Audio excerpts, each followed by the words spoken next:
Check his by now, what advantage? Pop, pop, pop. Yeah, advantage. Tiri bagani shot. Batune kudi ngoma hiro paita pat. Anongo ona popu. Wanaketa ikarati. Andi seko tigani. Dino tampane fat. Auya. Mafansi wanisibiza mutanzi. Wajiti popu. Banga pane nguwa. Dini ndo waremera. Abasiye banja perera. Auya. Mafansi wanisibiza mutanzi. Wajiti popu. Banga pane nguwa. Dini ndo waremera. Abasiye banja perera. Arione ndakapenga mutanzi. Andirambe mwari vakandipa chansi. Popu mayusa maransi. Chipo changu ndechekufadza mafansi. Vatadza kondikawa kuleta ndinenge long division.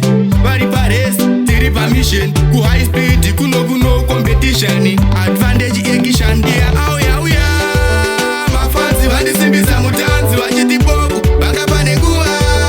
Dini ndo waremera. Avasiye banja perera. Auya mafansi vandisimbisa mutanzi. Vachiti popu banga pane nguwa. Dini ndo waremera. Avasiye banja perera. Kandaka jaja energy zeva. Ndapinda wani ndecheteta. Ndangodiwa nemaketa. Nemi mafansi yangu mondiremeketsa. On stage vanonditidzokai. Pop mufungeti nokudai. Paeka pamuno jamba mdenga. Ipapo muchiratidza chigai. Mafansi vandisimbisa mutanzi. Vachiti popu banga pane nguwa. Dini ndo waremera. Avasiye banja perera. Auya mafansi vandisimbisa mutanzi. Vachiti popu banga pane nguwa. Dini ndo waremera. Avasiye banja perera. Arione ndakapenga mutanzi. Andirambe mwari vakandipa chansi. Popu mayusa maransi. Chipo changu ndechekufadza mafansi. Vatadza kondikawa kuleta ndinenge long division.